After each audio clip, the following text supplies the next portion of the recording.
But let me bring you into the Coward of the County. Now, the Coward of the County is a lovely song about a guy whose dad died in prison, and he died. He was a fighter. Tommy was he's a good lad, and all he wanted was love, and he didn't fight anybody because his dad said, "Promise me, son, not to do the things I've done. I'll run away from trouble if you can. It won't mean you're weak if you turn the other cheek," and blah de blah. So, all right. So there's the image. And the song could have ended there. It could have been a love story. He met Becky, they lived happily ever after, but no! Country and Western got its evil teeth into this. And so we've got Tommy, dad died in prison, violent man. Tommy decides not to be a violent man, falls in love with Becky.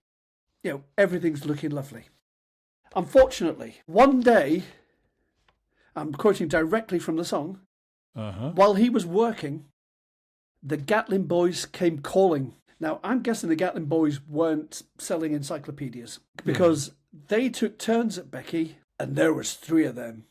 So we don't like the Gatlin boys. They are bad people. So I mean, this song is grimmer than El Paso. It is, isn't it? So and considering this was, I mean, I can't say for sure it was number 1, but it was, I think it was top 10. Yeah.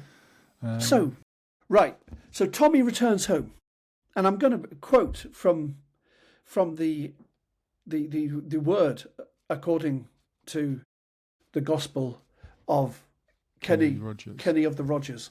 Mm-hmm. That's an unfortunate phrase. I'm not going to use that phrase ever again.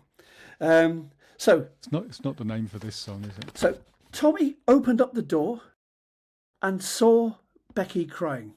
Right? Okay. So that's bad.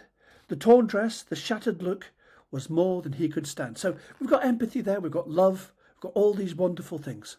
Okay, so he really feels for her. So what's his first reaction? Well, he reaches above the fireplace and takes down his daddy's picture.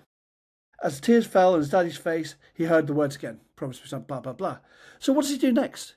Well, he buggers off to the pub to have a fight with the Gatlin boys. Becky is still lying there in bits, going, hold on, you've come in, you've talked a bloody picture. Now you've buggered off to the pub to have some fight with some...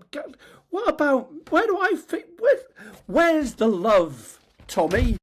What on earth was going on there? So, yeah. So, long story short, he duffs up the Gatlin boys, and Becky, well, she goes off with the milkman, who was altogether more feely touchy. That's right, because Ernie was a tender soul. He was, yes. I mean, he was much better than 2 Ton 10 from Teddington. He drove the baker's van. But that's a tangent that... That's a story for another day. So, there we are. Basically, all I'm saying is country western made me the man I am today, and I'm not terribly sure I'm enjoying it.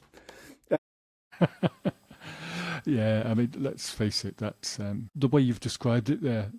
His reaction is very 1970s, which is quite apt because that's where the song comes from. That's right, yeah. I think, from what I remember of the song, it's not a period piece either. It's actually just meant to be a contemporary story. Yeah, there's no sort of riding out into El Paso and falling in love with Mexican If anything, girls. it would probably have revolved around pickup trucks. Yeah. Actually, now it's got a pickup truck in it. That makes it far more contemporary. But yeah, I'm just thinking of Becky going, So what are you doing? What about a bit of understanding here? A hug. Gives a hug. He's talking to a picture. Yeah. I mean, that's the least he could do, because those lyrics, they might not be graphic, but they're plain. Oh, they are. Obvious. I mean, it is. There's no guesswork to be had there. If you're listening as a kid or as a young adult, you might not get all the references first time round, but after a few listens, it's apparent. But yeah, spoiler alert: the Gatlin boys get it. Yay!